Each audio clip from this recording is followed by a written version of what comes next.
Diablo Volpir was a crusty, pathetic loser who got his sorry ass absolutely wrecked in a fight against 12 gods. The dude got clapped so hard, they put his sorry self to sleep for 66,666 years, praying he'd finally get his shit together when he woke up. Now, this ugly-ass failure is reborn as a little kid, but this time, he's packing dreams bigger than Sydney Sweeney's legendary mommy milkers. Jamie Welton, the eldest son of the noble Welton family, wakes up from the same dream again. But Jamie isn't just any rich kid, he is the reincarnation of Diablo Volpir, a powerful sorcerer who was sealed away by 12 gods. A long time ago, Diablo Volpir stood against the gods as they trapped him. He laughed, saying they couldn't kill him, only lock him away. As the seal closed, he promised to return and cover their bright world in darkness. One god stayed calm, saying they would be waiting. But for now, he would suffer forever. Time passed, and cracks formed in his prison. That's how he was reborn as Jamie Welton, a child born into wealth and privilege. Now Jamie grows up as a noble heir, loved by his parents. At first, when he wakes up in his new life, he is confused. He can only make baby sounds and doesn't understand where he is. As the years go by, he learns how to live as an aristocrat while keeping the memories of his past life. 9 years later, Jamie sits by the window, lost in thought about his old life. Another boring day seems ahead. Just then, he hears quick footsteps. His nanny comes in, smiling, and greets him. She asks why he's up so early. Jamie stays calm and says he's enjoying the morning sky. His nanny grins and praises him, saying he's wonderful. He looks away, thinking she's being too dramatic. As she helps him dress, she reminds him that while the sky is nice, his parents are waiting. Jamie nods and follows her to the dining room, already tired of the routine. His mother greets him warmly, joking that their children's cuteness must come from their father. Jamie smiles politely but thinks about his mother's noble background. She is Sears Bell Welton, daughter of the powerful Bell family. His father, Arjano Welton, is one of the kingdom's top 5 swordmasters.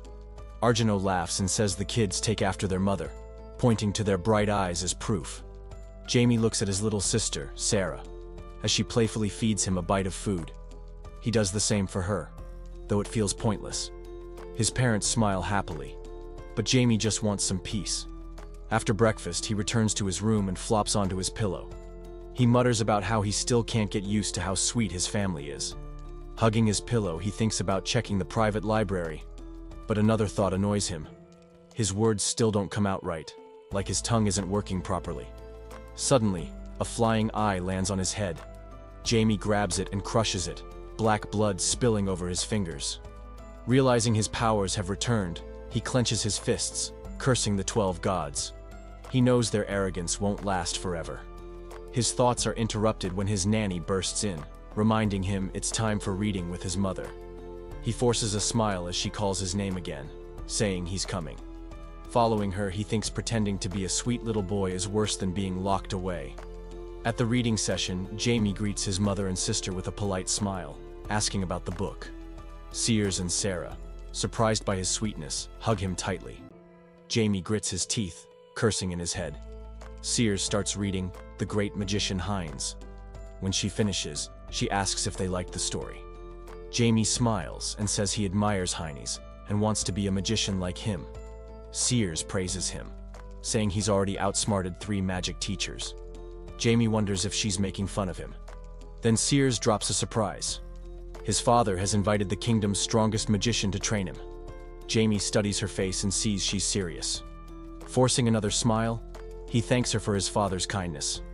As he stands to leave, Sears stops him, saying he should enjoy the fresh air instead of hiding in the library. She opens her arms for another hug. Sighing, Jamie lets her, while screaming in his head. She then says he should play with her instead, squeezing him tightly. Later, Jamie sits by the window, reading. He sighs, annoyed that the book has nothing useful about mana. Disappointed by the lack of good magic books in the library, he realizes it's already lunchtime.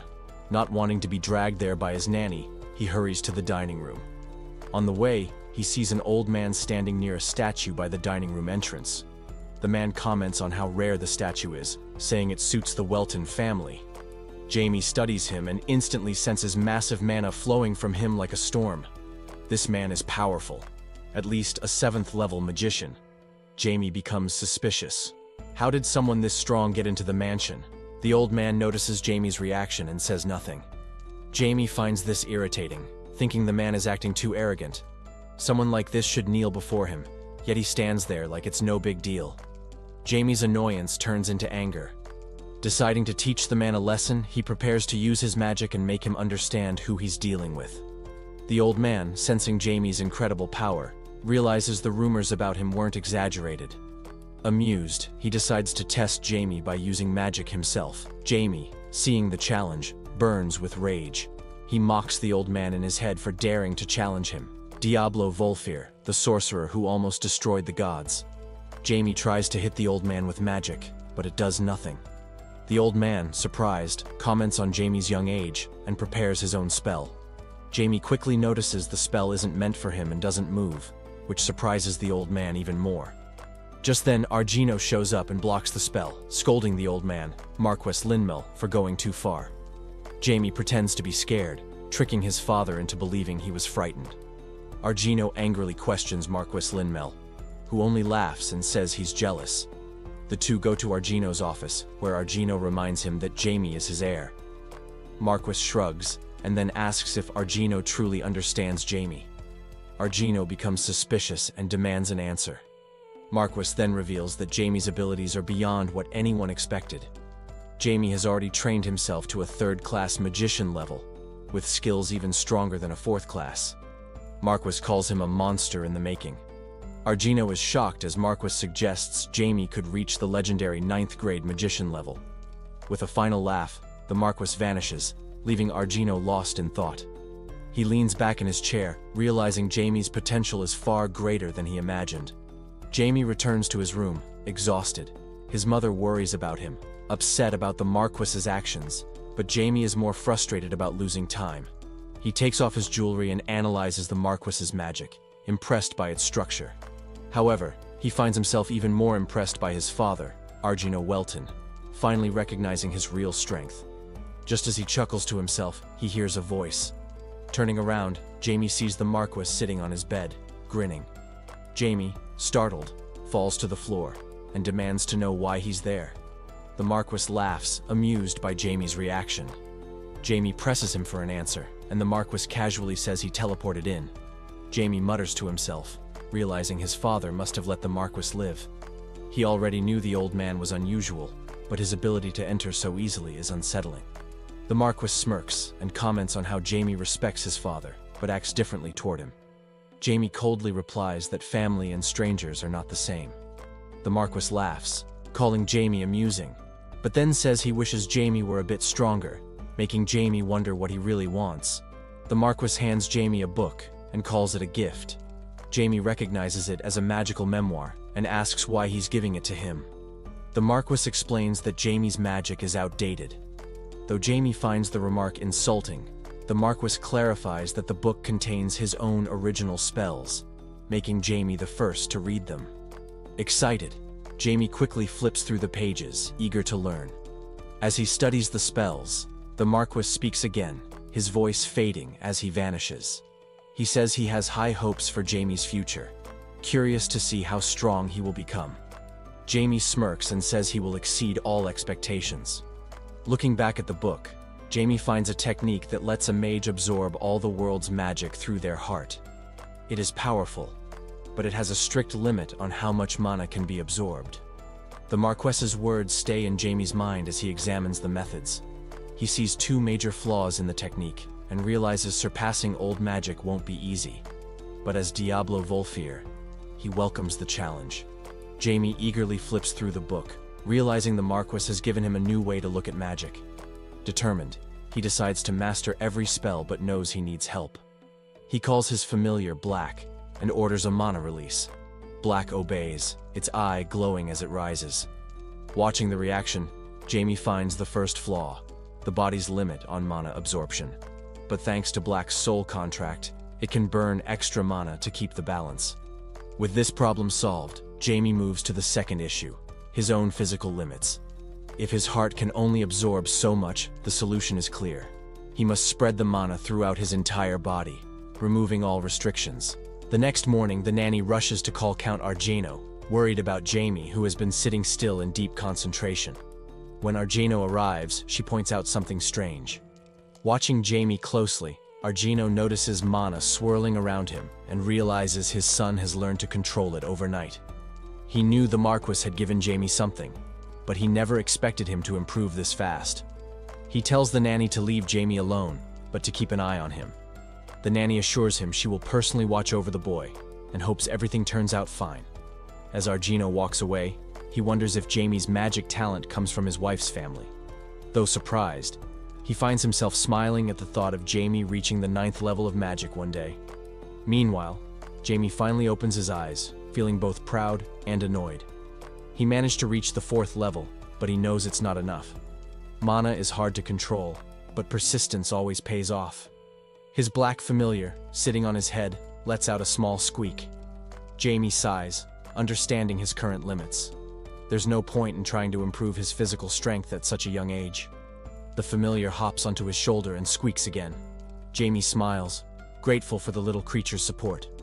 Determined to wait until the time is right, he casts Indisability, vanishing completely. He knows his father must never find out the full extent of his powers. He orders Black to hide his mana, making sure Arjano won't sense him. Confident that he's completely concealed, Jamie sneaks out. At that moment, Arjano meets with a priest, who thanks him for supporting the Genus religion in Hiese. Arjano says he allows it because the Zenith faith is growing, and he wants it to become the dominant religion in his land. The priest warns him against using believers as mere tools, but ultimately acknowledges Arjano's authority before leaving with a blessing. Once the door shuts, Arjano's polite expression disappears. Hidden behind a column, Jamie watches the priest leave. He feels something dark coming from the crescent moon symbol on the priest's robe. The presence of the Zenith faith in his homeland unsettles him, and he doesn't understand why his father is letting them in. Convinced they don't belong here, he decides to investigate and find a way to make Arjano drive them out. Revealing himself, Jamie meets his father and proudly shares his progress. Arjano recognizes his talent but doesn't look pleased. People admire prodigies at first, but that admiration can quickly turn to resentment. He wonders if embracing Jamie's genius will truly help him or only bring him more trouble. Arjano tells Jamie that if he ever stops enjoying magic, he doesn't have to continue. But if he's serious about it, Arjano will fully support him. Jamie grins and says he will never quit. Arjano watches Jamie's mana and realizes it isn't just stored in his heart. It flows through his entire body. When Jamie says he has already finished reading and understanding everything from the memoirs he got the day before, Arjano is stunned.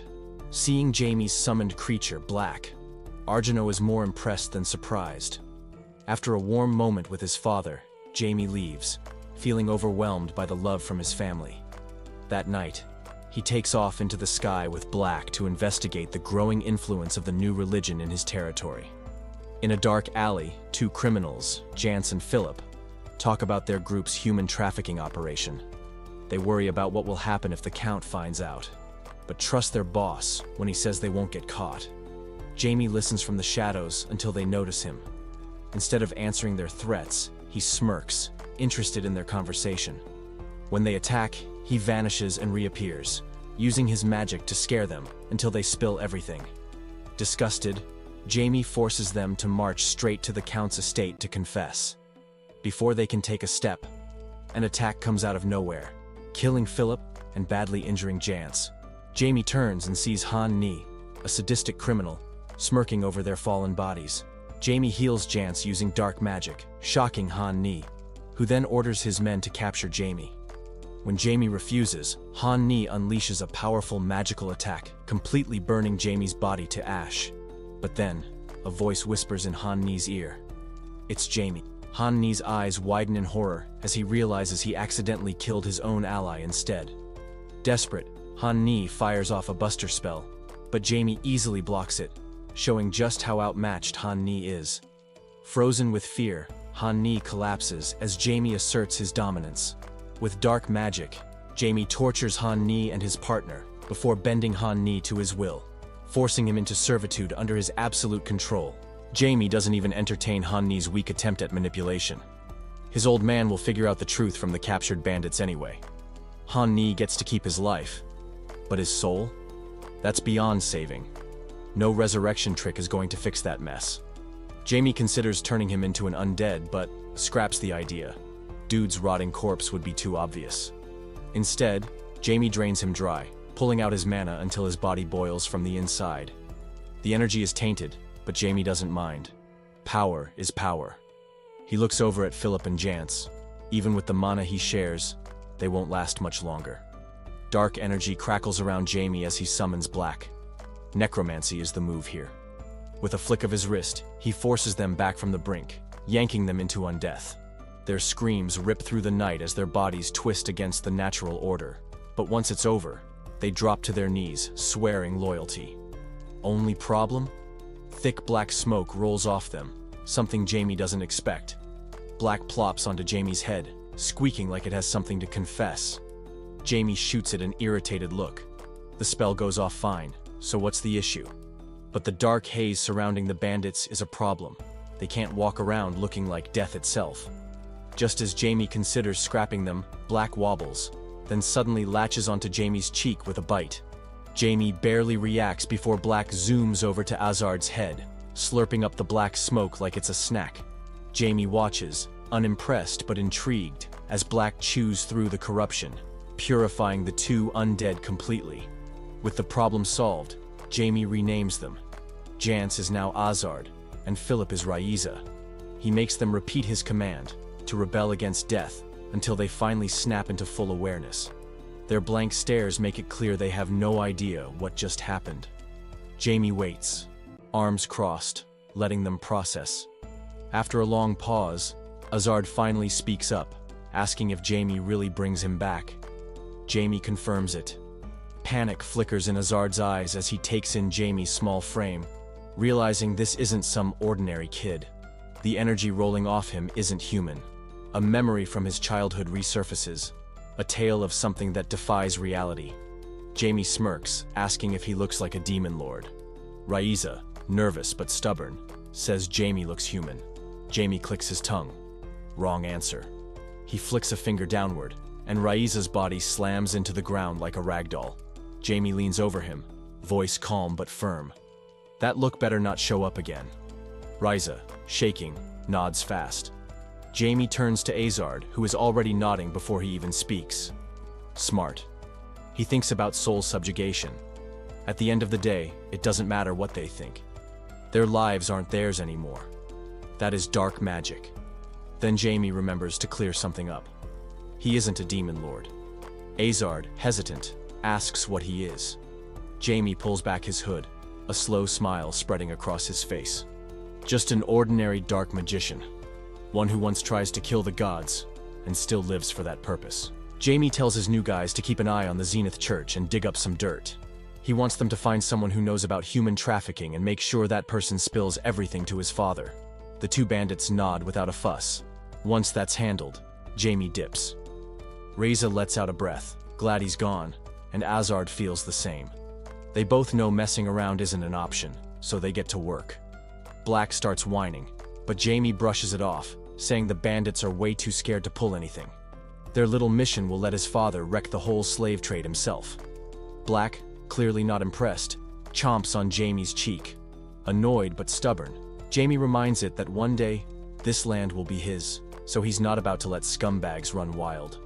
He's still thinking about his next move when he hears footsteps. Out of nowhere, some kid slams right into Jamie's back and tumbles to the ground, looking dazed. Jamie whirls around, ready to yell, but stops when he sees it's just a kid. The boy doesn't seem bothered and even points out that Jamie's a kid too. Black clings to Jamie's hair while Jamie admits he's only 9, then waves the kid off with a warning to watch where he's going. As Jamie turns to leave, the boy mutters that Jamie acts like a grown-up even though he's got no gray hairs. Jamie's ready to ignore him, but Black yanks his hair, making him freeze. The kid frowns, waiting for Jamie to say something. Jamie realizes Black is mad about the hair comment, which just makes him more annoyed. How did this familiar get so out of control? He throws the kid a sharp look, and the boy, now spooked, stammers an apology before bolting. With that settled, Jamie sighs and asks Black if it's finally done. Black squeaks happily, and Jamie decides to head home. Back in his room, Jamie scolds Black for being a pain, warning it not to pull that stunt again. Black lets out a guilty squeak, and Jamie wonders where it even picked up these habits. Lying back on his bed, he feels the exhaustion creeping in. He's been using more power than he thought. His easy life is long gone. The Zenith crew is a growing problem, and it pisses him off. Clenching his fist, he makes up his mind. He's gonna wipe them out. Meanwhile, Azard gets to work, heading to a shelter to track down some guy's older brother. A nervous man spots him and freezes, whispering like he's seeing a ghost, asking if Azard is really alive. Azard doesn't even acknowledge the question, just demands to know where the brother is. Turns out, a scared little guy named Pep spills some tea. Han-Ni swears he's gonna kill both Azard and Ryza personally. Pep, shaking, keeps asking how Azard is still standing. Annoyed, Azard thinks back to how he nearly lost to weaklings who don't even use mana. Frustrated, he slams his fist into a wall and growls at Pep to stop making him repeat himself. Pep, practically sweating bullets, asks what happened to Azard and where all the others went. He figures Jance coming back will be a disaster, but by now, he assumes Azard and Ryza already handled things. When Azard asks about the guy's brother, Pep hesitates, then raises his hands like he's surrendering, claiming he doesn't know. Ryza doesn't buy it and presses him again. Pep stammers out the same answer, forcing a shaky smile. Ryza, over it, decides they need to find the boss instead.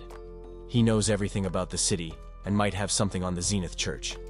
When asked where he could be, Pep blurts out that he's probably at a bar, since the guy loves drinking and chasing women. Azard and Ryza figure that makes sense and decide to check out every bar. Pep sighs in relief, thinking he's off the hook, but Azard suddenly decks him in the face. He declares that since Jamie wants a witness, they'll just take Pep along. Azard considers tying him up in the forest, but Ryza, less patient, kicks Pep and says locking him in a basement is the smarter move. They both agree they've wasted enough time. Azard throws Pep over his shoulder, and off they go. Meanwhile, some kid stumbles into a room full of corpses. His stomach drops as he realizes everyone inside is dead. Panic sets in. He didn't hit his quota yesterday, so normally he'd be in trouble. But now? There's no one left to punish him. Realizing sticking around will just get him blamed, he takes off. The next morning, Jamie wakes up exhausted. Stretching and yawning, he realizes he slept longer than expected. He knows he can't avoid certain people any longer, so he heads to the dining room. Before going in, he tells Black to disappear. His father must not notice it. As soon as he steps inside, he greets his father and his sister Sarah. But before he can settle in, his mother jumps on him from behind. He tenses for a second before remembering he saw it coming. She teases him, and Jamie fakes a surprised reaction to amuse her. His mother and sister start smothering him, wrapping him in tight hugs. Internally, Jamie screams for someone to save him. Jamie sits with his family at the table while Sears hugs Sarah, calling her sweetie. Jamie watches, tempted to pinch his sister's soft cheeks but stops himself, embarrassed at the thought. He buries his face in the table, realizing how much he's gotten used to this peaceful life. After breakfast, Sears mentions that everything starts tomorrow. Her husband agrees, and Jamie, holding Sarah, asks what she means. Argino looks at Sears, asking if she told the kids yet. Sears looks away, admitting she forgot because she was too busy worrying about their son. Jamie figures she's talking about the trick he pulled earlier, knowing how much it bothers her. Lowering his head, he apologizes. Sears waves him off, saying it's probably nothing serious, but warns him not to overdo it. She gets dramatic, saying it might break her heart and make her faint from sadness. Jamie promises to take it easy and asks again what's happening tomorrow. Laughing, Sears says the whole family is going to a ball. Jamie instantly knows she means the grand ball thrown by Earl Simon and Earl Welton, where almost every noble in the Northern Seldom Empire will show up. Sears is all excited, saying it's a great chance for the kids to experience an event like this. Jamie, not thrilled at all, realizes his precious free time is about to disappear. Later that night, Jamie throws on his cloak and calls for Black. With Black clinging to him, he mutters that it's time to check in on the two blockheads. He heads to Ryza's place, stepping in to find Azard and Ryza at the table. They jump up when they see him. Pulling his hood down, Jamie asks if they finished the job.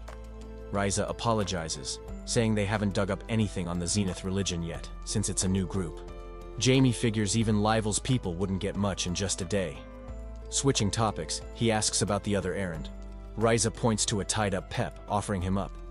When Pep sees Jamie's white hair, it clicks that he's dealing with someone from the Welton family. Ryza says Pep is one of Livel's members, and Han Ni was planning to take him out, meaning he's not just some throwaway pawn. Azard adds that Pep swears he doesn't know anything. Jamie tells them to untie his mouth.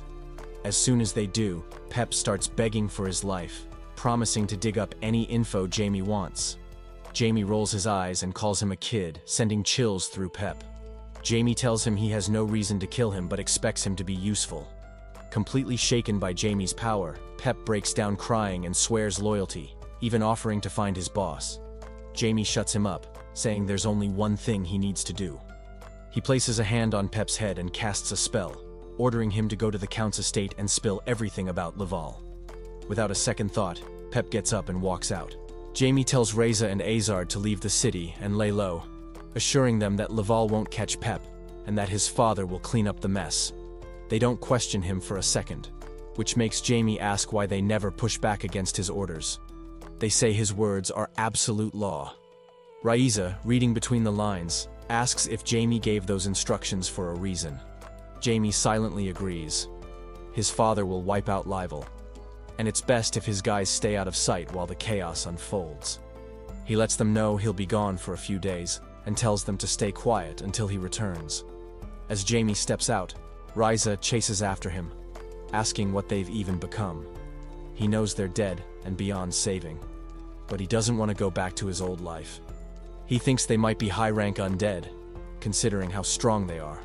Jamie laughs, amused that Reza and Azard accept their situation so easily when most would freak out over losing their humanity. He explains that they're just regular zombies, only they kept their human appearances and got a power boost. Raiza looks a little disappointed but perks up when Jamie says they might level up someday and reach the highest zombie rank. Motivated, they promise to hide and wait for his return. Before leaving, Jamie scolds Black for calling them pathetic, saying he finds them interesting and reminding him of someone from the past. That night, the Welton estate is a mess as a Livel member rats them out, forcing the Count to stay behind and handle the fallout. That leaves only Sears, Sarah, and Jamie heading to Regan, the biggest city in the east. Sitting in the carriage, Jamie thinks about his power, noticing how much magic has changed since his time. He still doesn't know how long he's been dead, but he remembers hearing about a demon lord leading an army against humanity after he was gone. Even though there hasn't been a war in centuries, Jamie can tell a huge chunk of time has passed. Dark magic seeps from him as he thinks about how the gods never managed to work together, making things easier for him. Sure, a ton of people will probably die, but he doesn't see that as his problem anymore. Sarah stirs in her sleep, sensing the dark energy, and Jamie quickly pulls it back. Watching her smile in her sleep, he shifts his focus to the upcoming ball. The carriage rolls into Regan, a city adorned with well-kept lawns, bustling market stalls, and a grand temple standing proudly in the distance. Jamie gazes out, admiring the view, and remarks on the city's beauty. His mother enthusiastically agrees, boasting that Regan is the most advanced city in the kingdom, handling immense wealth unmatched by any other region. Jamie acknowledges its well-earned reputation as one of the richest cities, its prosperity evident in every corner. Upon arrival, the coachman announces their destination. Jamie, feigning excitement, exclaims that he is eager to meet Count Simon, dramatically claiming his heart might leap from his chest. Amused, his mother hugs him, calling his excitement adorable and reassuring him not to worry. Jamie silently endures the situation, as she suggests he hold her hand if he feels nervous. Finally releasing him, she asks if his admiration for Count Simon stems from his desire to become a magician. Feeling cornered, Jamie gives a weary agreement. Sears praises Simon, highlighting his status as a 7th-grade mage and a leader of the Eastern Council of Nobles, along with Earl Welton. She describes his magic, capable of wiping out thousands in a single spell, earning him the title of the Red Lotus Magician. Jamie asks about Simon's appearance, and Sears describes his hair as red as blood. Jamie, uninterested in his reputation, is more intrigued by the mage's strength and looks forward to their conversation. As the carriage enters Simon's estate, Jamie compares this meeting to his previous unimpressive discussion with Marquess Linmel. Upon arrival, a man greets them, confirming Sears' identity as the wife of Earl Welton before leading them to luxurious chambers prepared for them. He informs them that their personal butler will accommodate any requests. Sears praises Simon's hospitality, and Jamie agrees, appreciating the private space, grateful he doesn't have to share a room with his parents. Sears instructs the children to return after settling in. Later, Sears, having her hair braided by a maid, receives compliments on its smoothness. Jamie enters momentarily stunned, before commenting that his mother looks beautiful. Delighted, Sears excitedly asks if he truly thinks so, and Jamie confirms, further fueling her joy. Overwhelmed, she rushes to hug him, only for the maid to intervene, warning that her dress might wrinkle. With teary eyes, Sears pleads for just one hug, but the maid remains firm, denying her request. Jamie exhales in relief as his mother turns her attention to Sarah, who steps out in a frilly dress. Sears gasps, calling her adorable, while Sarah twirls and asks if she looks cute. Jamie, glancing at her, remarks that she looks like a doll, but warns that the dress must be uncomfortable. Sarah pouts but nods, determined to endure until the event ends. A maid reminds Jamie to change, and soon they head to the banquet hall. Stepping inside, Jamie takes in the luxurious chandeliers, polished floors, and towering decorations. He wonders if all ballrooms are this extravagant, or if Regan simply enjoys flaunting its wealth. Sitting at the table, he asks if Count Simon truly enjoys such grandeur. Sears confirms, hinting that Jamie will be even more surprised when he meets him. Ladies in the hall notice Sears, swarming her with compliments. One praises her dress, admiring its organic cotton from Welton lands. Sears thanks them with grace, but Jamie watches with distaste. Their flattery reminds him of the sycophants who once groveled before the gods. Still, his mother knows how to handle them, and that is enough. A man steps forward, introducing himself as Rewol Banner. Welcoming the guests, he announces the arrival of Count Simon. The hall quiets as footsteps echo through the room. Then he appears. A striking figure with crimson hair, moving with the confidence of someone who commands respect. Jamie feels a twinge of nervousness but observes carefully. Comparing him to Marquess Linmel, Jamie suspects that Simon might be even stronger. Simon and his wife approach Sears. He greets her warmly, teasing that she looks much better than last year. Sears laughs, telling him not to bring up the past. After exchanging pleasantries, Simon inquires about Count Welton's absence. Sears explains that he will arrive later. Simon then shifts his attention to Jamie, his gaze piercing. Sears introduces her children, prompting them to greet him. His wife compliments their beauty, and Sears proudly calls them intelligent. Simon's scrutiny sharpens as he studies Jamie. Rather than shrinking under the weight of his gaze, Jamie meets it head-on, eager to prove himself. Simon smirks slightly before stating that they will talk later. Jamie nods, watching him walk away, already anticipating their next meeting. Everyone gathers to greet Count Simon, his wife offering a warm welcome as she encourages the Welton family to enjoy themselves. One of the Count's sons frowns while watching Jamie, who is asking Sears when his father will arrive. Sears replies that he is expected close to midnight. As the Count's family takes their seats, one of the boys turns to his father and asks what he thinks of Earl Welton's son. Amused, the Count wonders why a 10-year-old child interests him so much. The boy explains that while Jamie is young now, he will eventually lead the Welton family, making it worthwhile to get to know him. The Count remains silent, considering his son's ambitions. He has heard rumors of Jamie's leadership among noble children and recognizes his son's attempt to gain approval. Finding it entertaining, he humors the boy with a subtle nod of praise. Encouraged, his son presses further, hoping for more insights about Jamie, but the Count dismisses the topic, suggesting they focus on their meal instead. As they eat, the Count's wife gently advises her son to get along with Jamie, reminding him of the long-standing alliance between their families. The boy nods with a practiced smile, assuring her that he understands. Yet inwardly, he dismisses the idea of befriending Jamie, instead picturing a future where Jamie kneels before him, earning his father's recognition.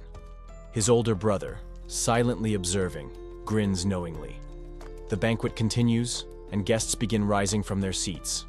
Sears reminds Jamie to befriend the other children. He nods, but inwardly, he has no interest in making friends. He slips away into the estate's backyard, finding himself in a lavish garden with a gazebo and a greenhouse.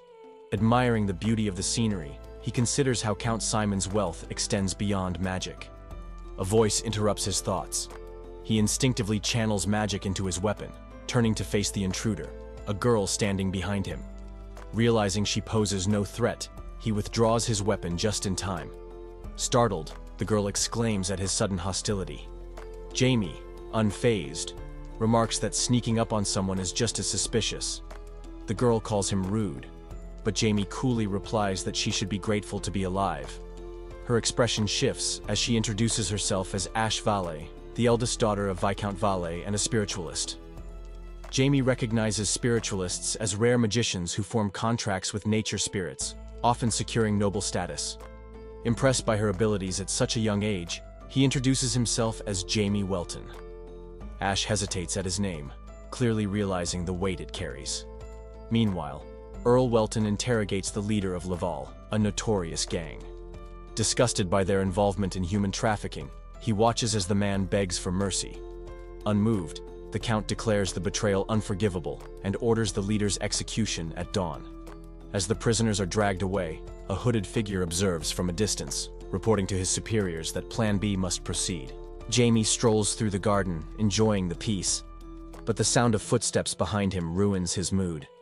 He turns around and sees Ash trailing him like a lost puppy. Annoyed, he asks why she keeps following him. She hesitates, and he cuts her off, saying he doesn't care about her father's status. He tells her to stop acting weird and stay out of his way. Just as he turns to leave, she grabs his wrist. She blurts out that she has never met anyone her age and wants to be his friend. Jamie stares at her like she just said the dumbest thing ever. Friend. What a joke. He pulls his hand away, saying friendship is pointless.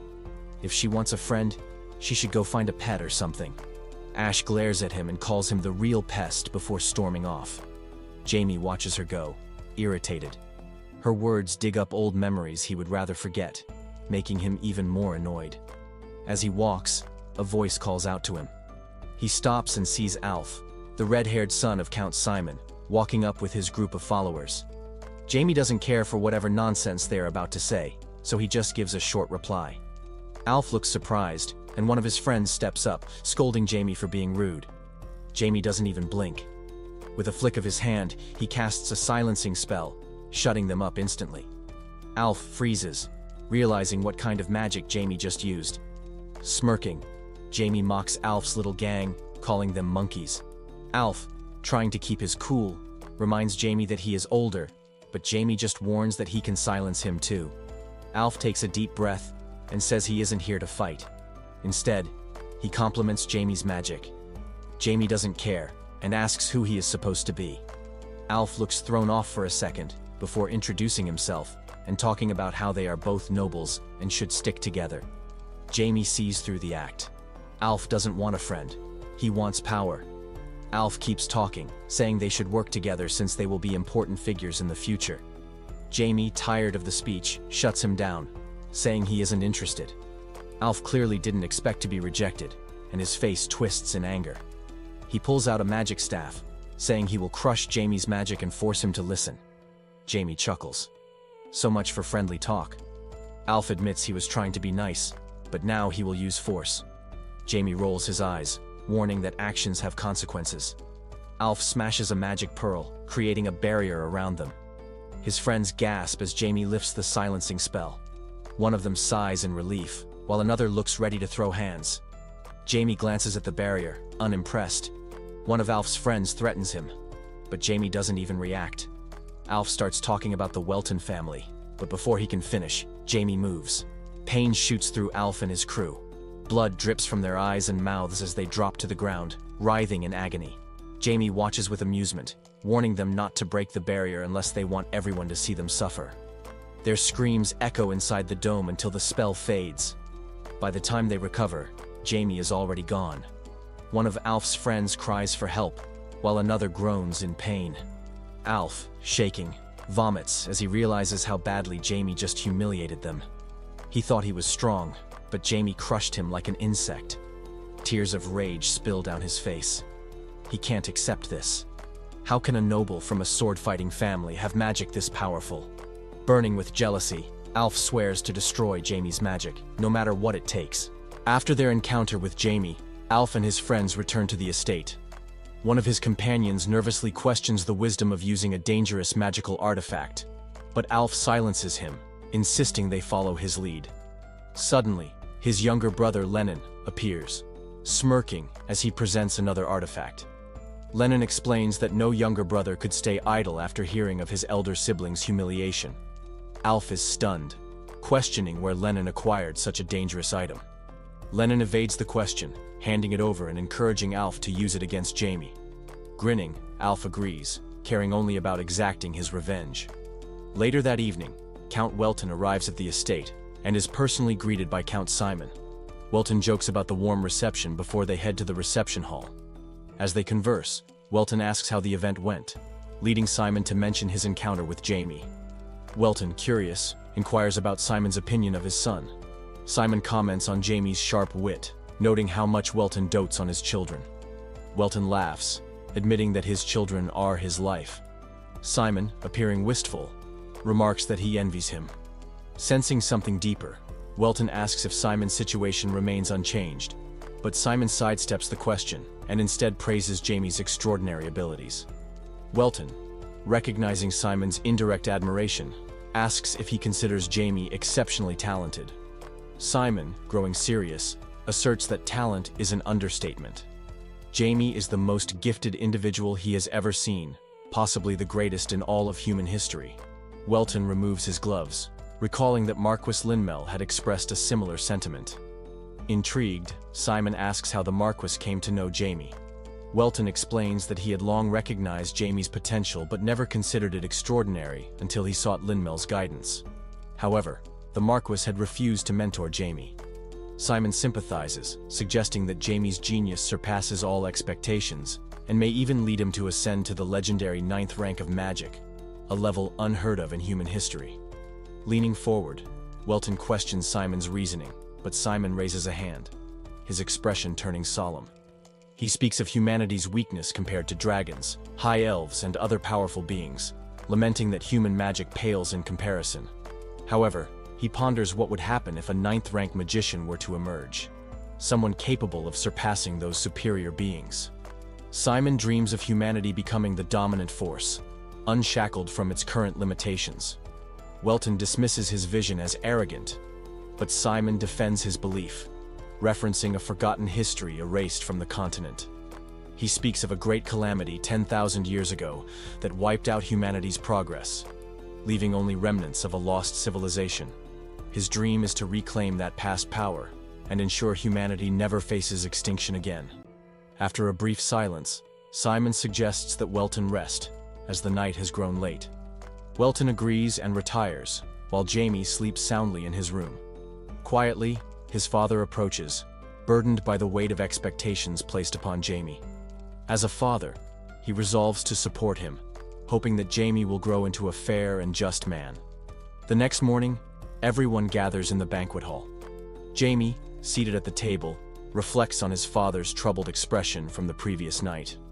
However, he dismisses the thought, knowing his current magical ability is not strong enough to probe deeper. Suddenly, Ash calls out to him. Annoyed by her persistence, Jamie reminds her that he has no interest in her. Laughing, Ash refuses to back down and calls her sister over. Jamie, already irritated, assumes she is merely increasing his list of annoyances. Rising from his seat, he states he has no intention of dealing with her and moves to leave. Ash protests, insisting he at least meet her sister since their families are close. Rebecca, her sister, approaches and reprimands Jamie for his rudeness, emphasizing the importance of addressing the Count's son with respect. At the sound of her voice, Jamie freezes and turns toward her.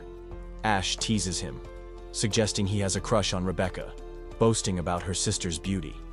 But Jamie is in shock. He recognizes Rebecca as the love of his life, the one taken by the gods for her own good. Overwhelmed by her sudden appearance as a child, He realizes this moment marks the beginning of his transformation into Diablo Volfir, a being devoid of emotions.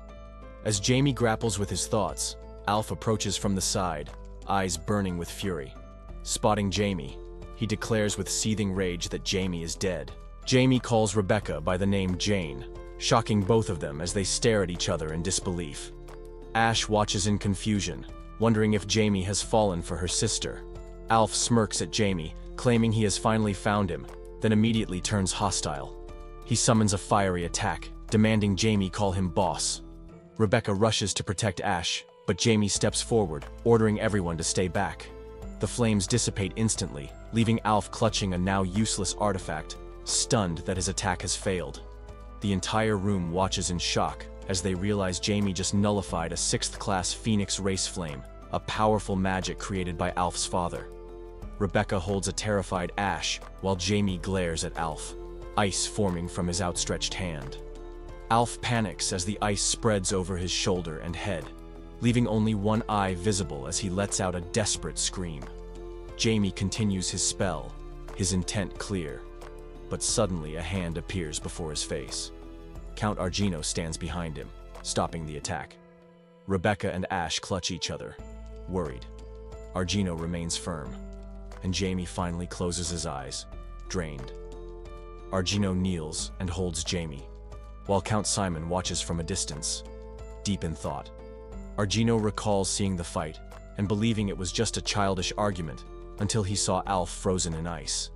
He realizes Jamie would have killed Alf had he not intervened. Meanwhile, Simon silently admires Jamie's skill, recognizing his potential and hoping he will one day reach 9th-class magic to serve his own plans. Across the room, Alf's unconscious body is cradled by his distraught mother, who screams that Jamie must be punished. Sears immediately steps in, reminding the Countess that Alf attacked first, unleashing fire and insulting Jamie. She glares at the Countess, daring her to deny it. The Countess shrieks in frustration, but falters under Sears' menacing presence. Argino intervenes, calming Sears and carrying Jamie away.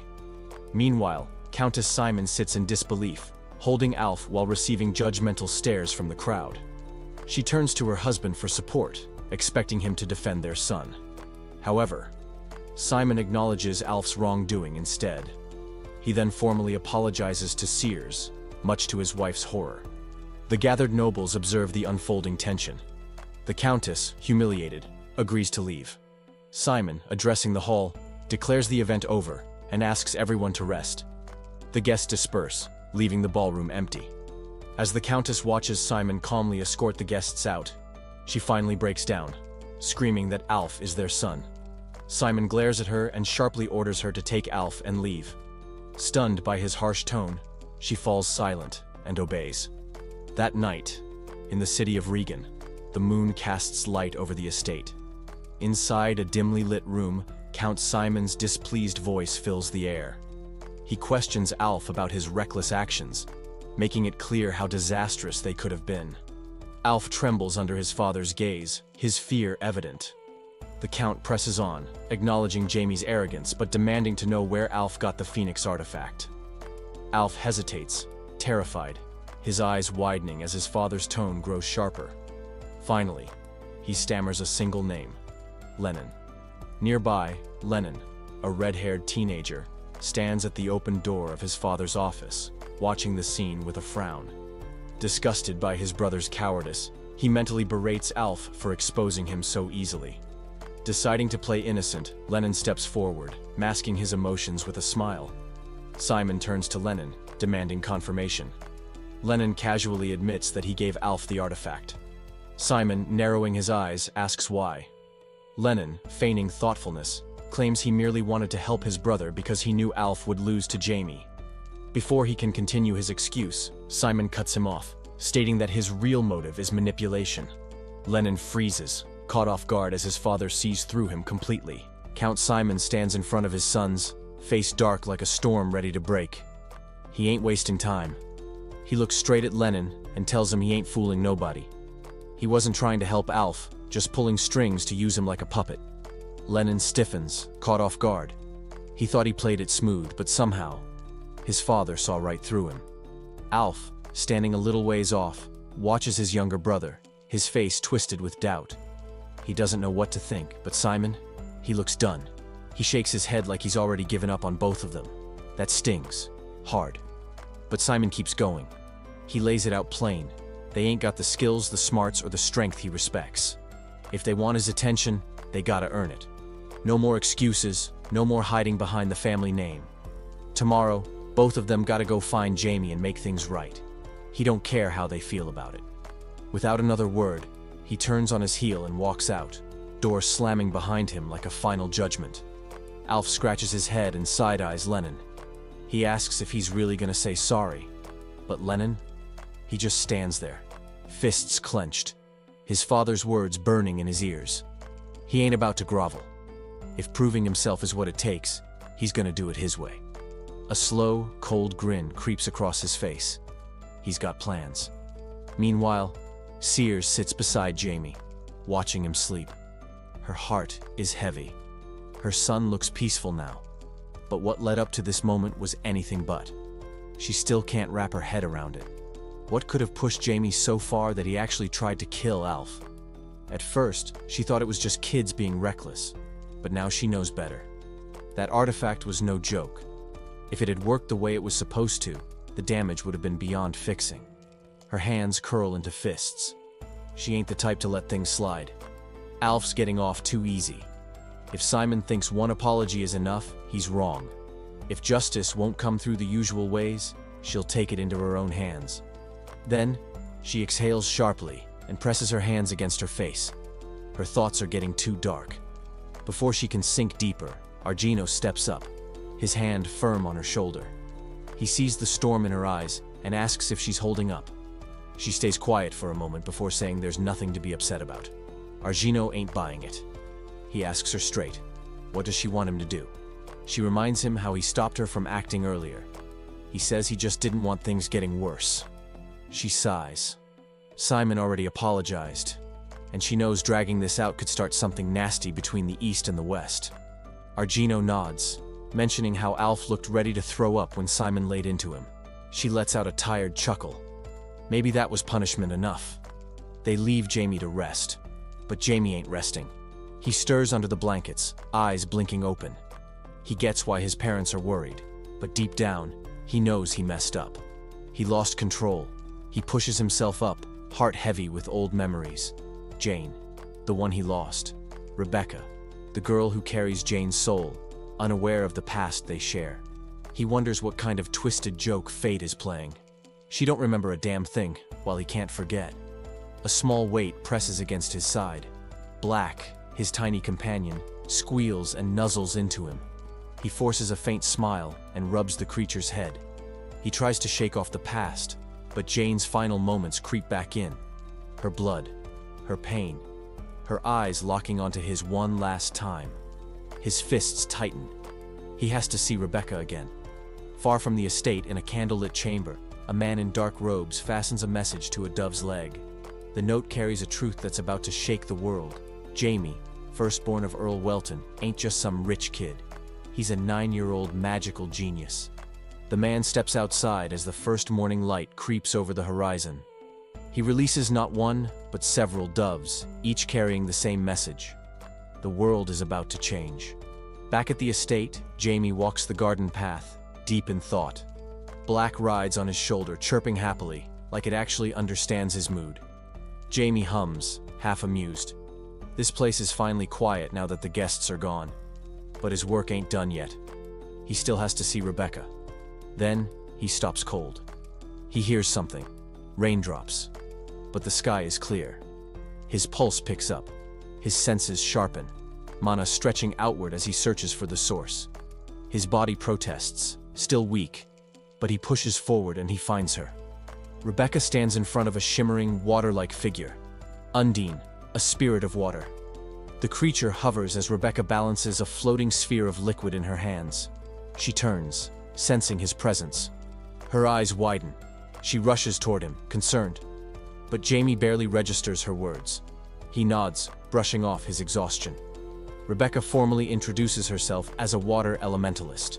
Jamie listens, his mind racing. Jane had been one too. This ain't coincidence. Jane's voice echoes in his head, whispering her last wish. His world sways. Rebecca notices.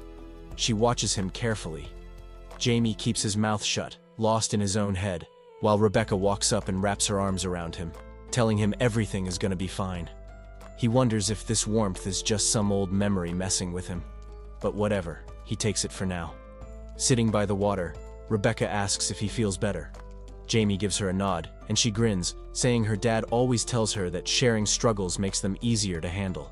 Jamie lets her know he appreciates it, and she sighs about not getting a proper chat in the other day.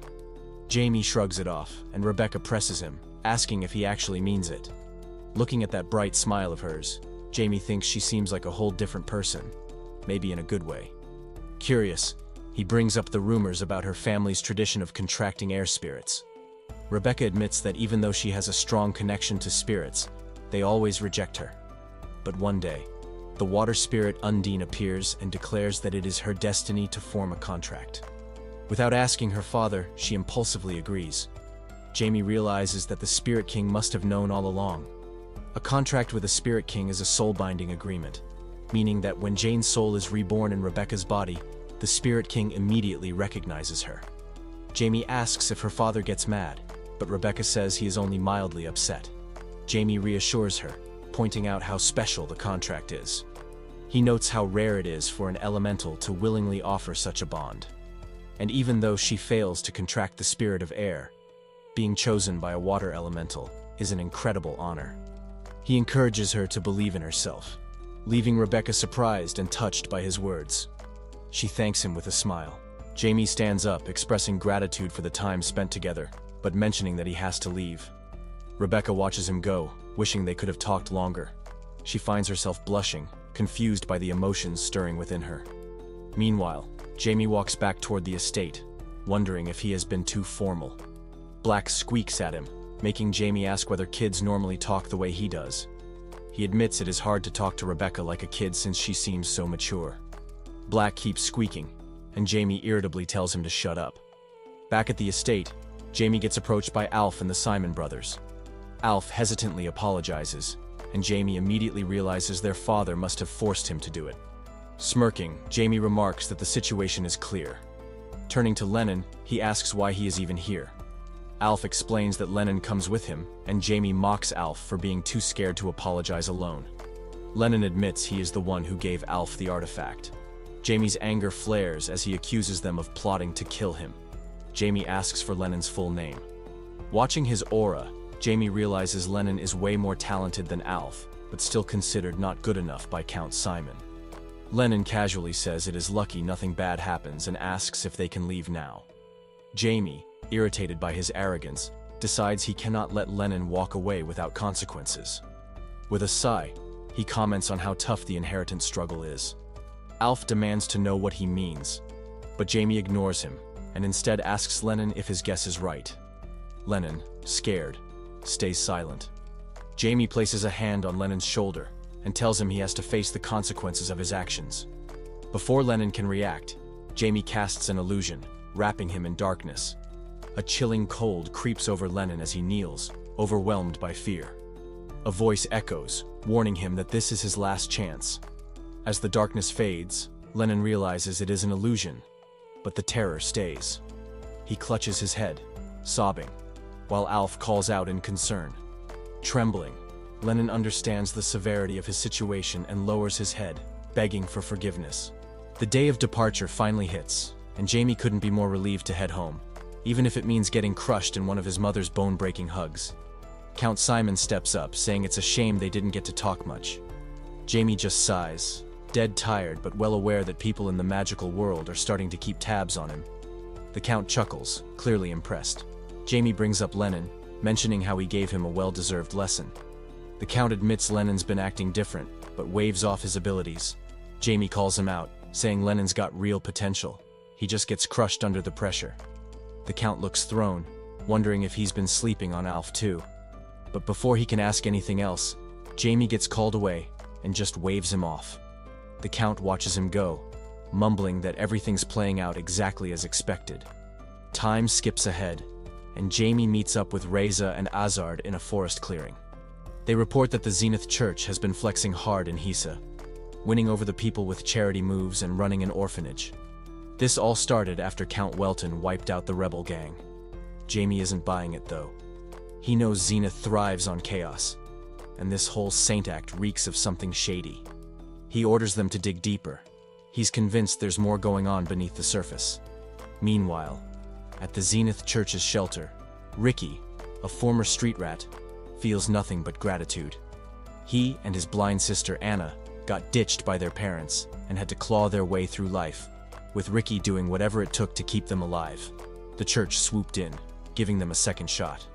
Now Ricky dreams of becoming a priest, a future he never thought possible. Later, some kid comes running in, all hyped up, yelling that Shino, another shelter resident, just scored a divine blessing and is about to become a priest. Ricky just stands there, stunned, trying to process what this means. Jamie and Black fly over the city at night, getting close to their stop. As Jamie gets ready to land, he spots some blonde dude knocked out in the middle of the road. He lands next to him and feels a weird mix of good and bad energy coming off him. Noticing the sword at his waist, Jamie figures he's some big deal from the church, which screams trouble. Why is a holy knight just lying here like roadkill? Maybe it's better to get rid of him. He puts a foot on the guy's head, thinking about finishing the job, but before he can do anything, the guy grabs his leg out of nowhere. Jamie flinches as the guy mumbles some nonsense, then weakly says he's starving before passing out again. Jamie clicks his tongue, thinking about just leaving him there. Annoyed that this random dude made his night more annoying, he shrugs it off and tells Black to keep moving.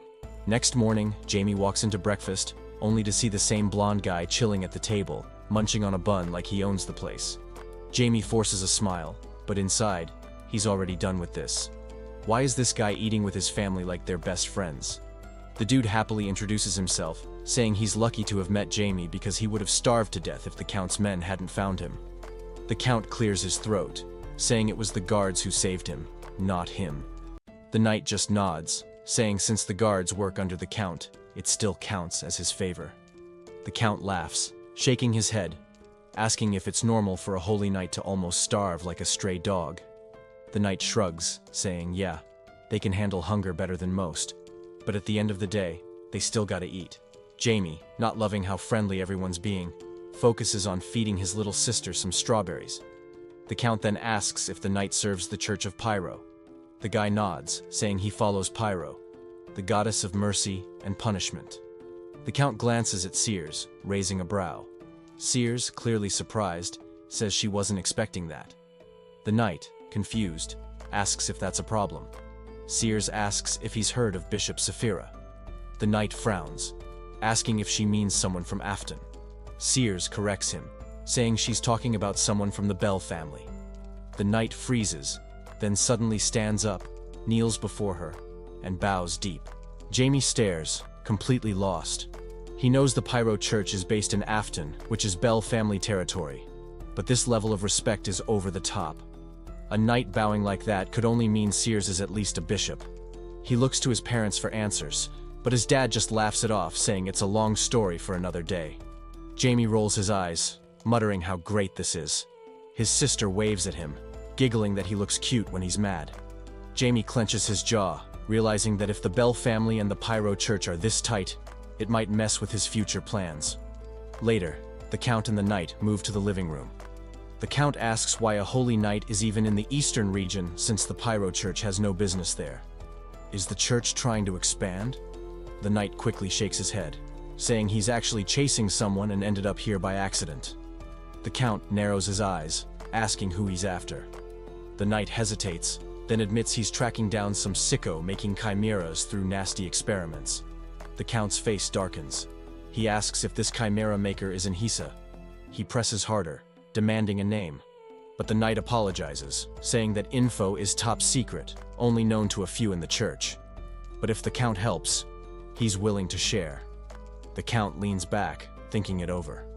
He knows chimeras are stitched together from different creatures, but their creators are the worst kind of criminals, since most chimeras are built using human parts. Some say it's possible without human pieces, but no proof exists. Weighing the risk, the Count says he can't make any promises.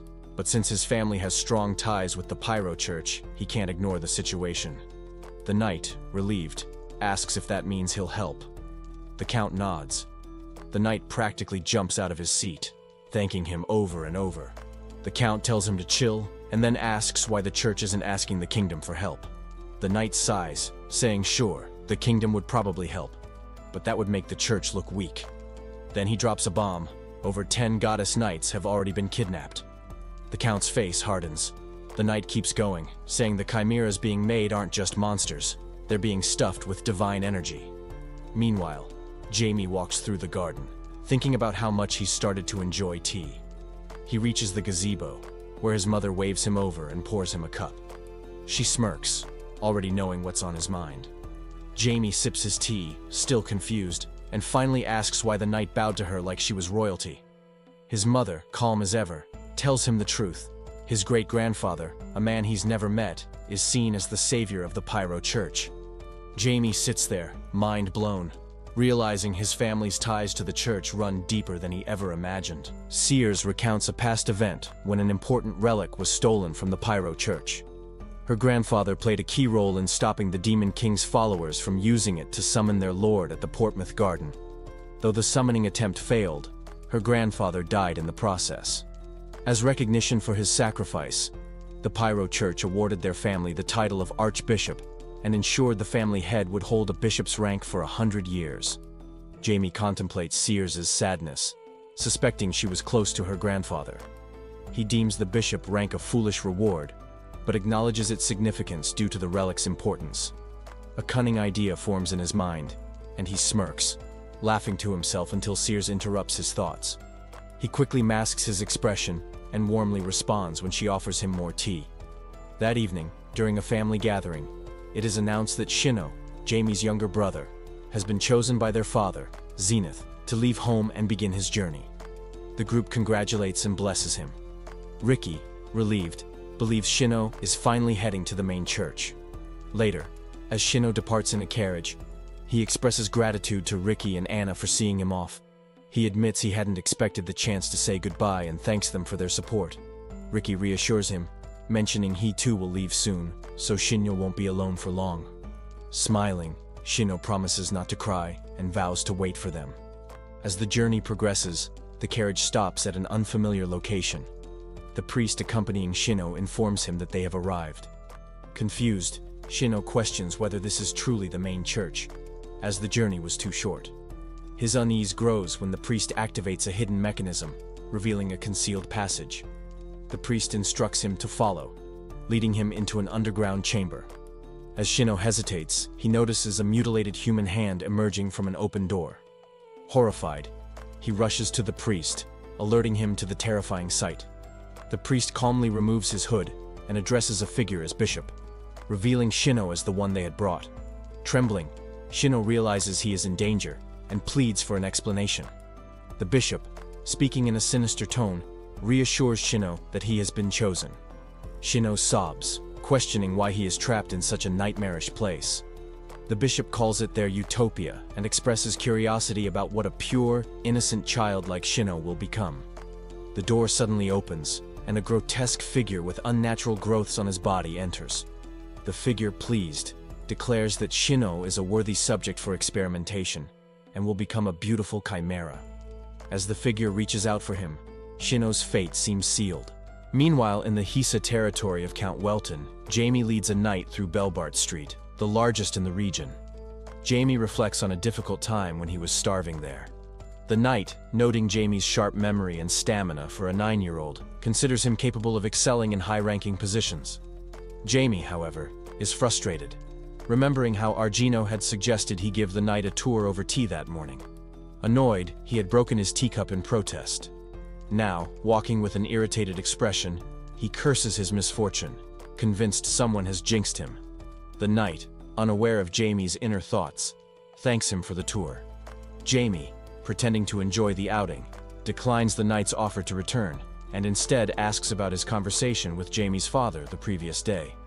Expecting a different question, the knight jokingly claims they discussed Jamie's good looks.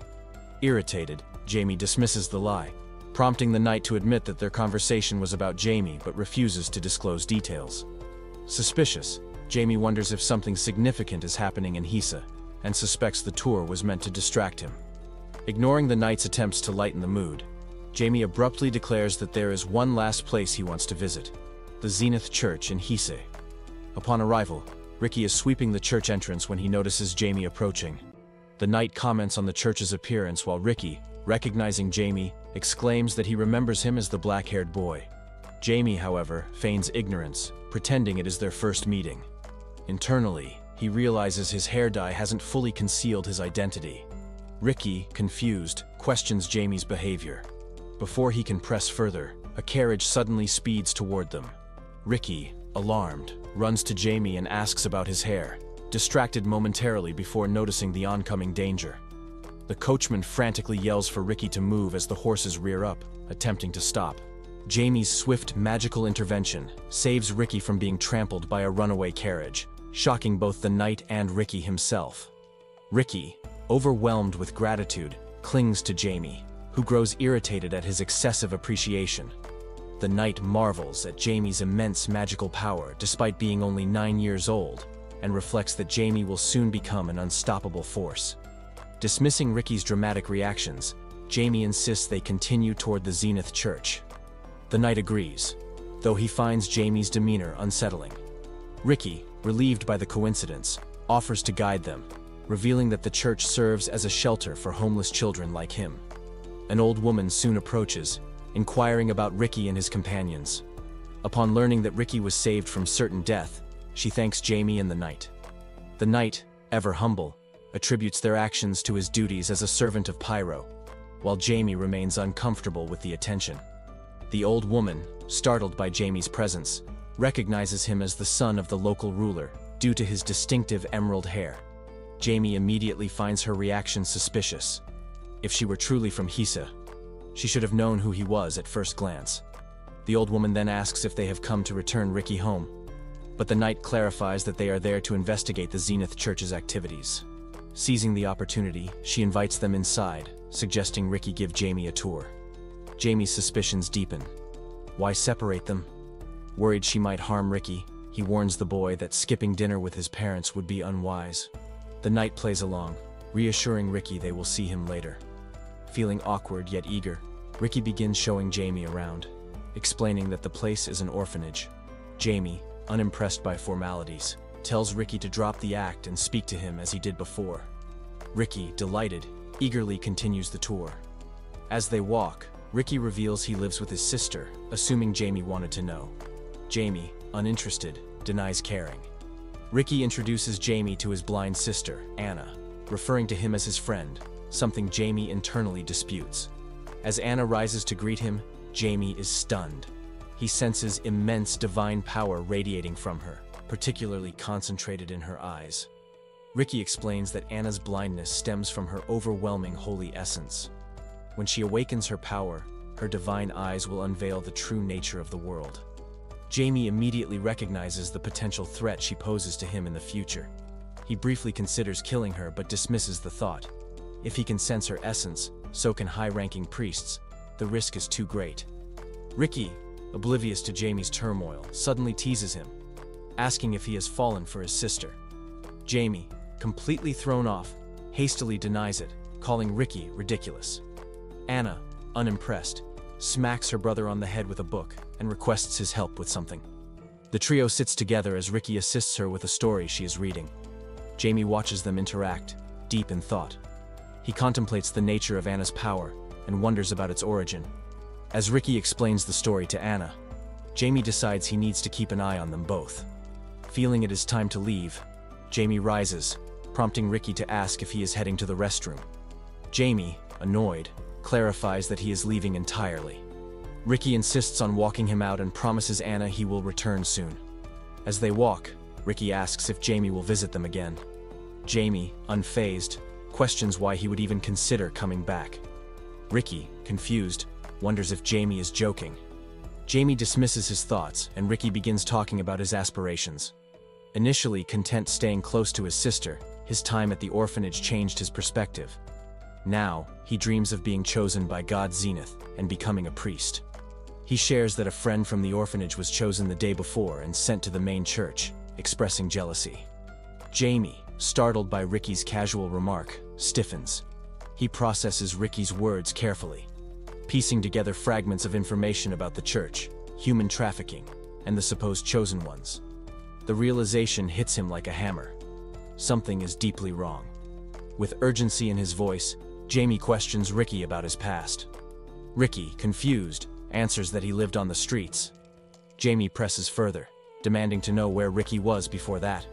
Bewildered by Jamie's intense questioning, Ricky reveals that he worked at Reaver. Jamie's suspicions solidify. Zenith is involved.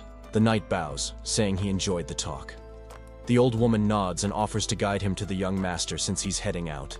He accepts but wonders why she's so quiet. Maybe she doesn't trust priests from other churches. Maybe she's tied to the chimeras. As they walk down the hall, the old woman asks Ricky if he showed the young master around. Ricky says yes, but jumps when the bishop arrives. The bishop glances at Jamie, noting that an important guest showed up while he was away. Ricky greets him with respect. The bishop acknowledges Jamie and calls it an honor to meet him. Jamie introduces himself, already connecting the dots. Zenith Church is behind the kidnapped kids. The bishop asks about Ras. Ras introduces himself as Ras Armetic, a servant of Fiero. Hearing that, the bishop makes a mental note. Jamie watches the bishop closely, trying to figure out what Zenith Church is really up to. He suspects Ras is part of their plan. The bishop apologizes for his absence, but Ras shrugs it off, saying the visit was fine. Jamie notices a man in armor nearby. Something's off. The guy's a paladin, but Jamie senses weird energy from him. The paladin also seems too interested in Ras. The bishop follows Jamie's eyes and starts getting suspicious. Jamie steps out of the church and sees Ras lost in thought. Jamie brings up Ricky, saying he heard Ricky had a friend who was chosen by God and sent to the main church. He also mentions that Ricky dreams of becoming a priest. Ras looks surprised. He says Ricky's a good guy and will probably make it. Jamie watches Ras's reaction and throws out a hint. He asks if Ras has heard anything from his father. Ras frowns, confused. Jamie explains that 2 months ago his father took out a rebel gang that kidnapped and sold kids. Ras looks shaken. Jamie keeps going, saying Ricky was once caught up in that gang before ending up in the orphanage. Ras freezes, his mind racing. Jamie, hiding a smirk, sees that Ras is starting to connect the pieces. He adds that Zenith Church spends a lot on charity. That makes Ras stop. Zenith Church doesn't do charity. It never has. He clenches his fists. If they built the orphanage, there's something ugly behind it. Later, Ras shares his suspicions, linking the rebel gang and Zenith Church, pointing out Ricky's past. Argino says he had only kept an eye on Zenith Church because it seemed like a positive influence on his lands. Ras adds that while leaving, he saw a priest with a paladin. The paladin had strong divine power, but something about it felt wrong. It wasn't pure. Alarmed, Argino asks if Ras thinks the paladin is a chimera that can use divine power. If that's true, they can't sit around. He gets ready to send knights immediately, but Ras urges caution. They need proof. Argino warns this mission will be dangerous. Ras doesn't flinch. He's ready. Argino asks if he thinks they have a chance, and Ras confidently says he's got the advantage. Argino nods and assigns 3 men to back him up. 3 figures appear in the room without a sound. Ras blinks, taken aback by how silent they were. Argino introduces them as the Welton family's shadow protectors, top-tier fighters. They use bastard swords but move like assassins.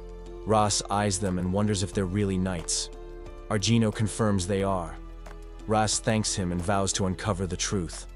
Argino entrusts him with the mission. Meanwhile, Jamie watches everything through black. Using divine power and innocent kids to make chimeras is beyond evil. No real god would allow it. He figures Zenith is rotten to the core. Lying in bed, Jamie thinks. The enemy seems rushed. They aren't ready. That means it's time to strike. He summons Black, hands it a letter, and tells it to take it to Ryza. Black flies off. Jamie says it's time to prepare. He'll need his strongest magic for what's coming. Zenith will regret everything. Elsewhere, Azard and Ryza are keeping watch, waiting for something to happen. Azard gets impatient, grumbling about how long they have to wait. Ryza stays focused, reminding him to follow orders. Azard sighs, tired of the stillness. Then, heavy footsteps echo. A man in armor approaches. His presence is heavy, suffocating. Ryza turns and sees him. The paladin grips his sword, his voice cold as he declares he's here to kill. Azard freezes. Ryza yells for him to move as the paladin attacks. Azard barely dodges, feeling the weight of divine power twisted into something cruel. The paladin pours more dark energy into his weapon and repeats his intent to kill. Ryza realizes this is bad. He needs to warn Jamie. He shouts for Azard to retreat while he holds the line. Azard runs, promising to come back. The paladin tracks his movements and unleashes another brutal attack. Azard glances back and sees the wave of energy coming straight at him. Ryza shouts for him to jump. Ryza rushes forward and shoves Azard out of a window just in time. Azard tumbles outside, shouting for his brother. Inside, Ryza takes the full hit. His body crashes against the floor, blood pooling beneath him. Weakly, he calls for his master. Jamie answers, activating his Dark Dimension skill. A magic circle engulfs the building, locking it inside a barrier. Jamie steps through the shadows, eyes glowing. He looks at his injured servant and simply states that he has arrived.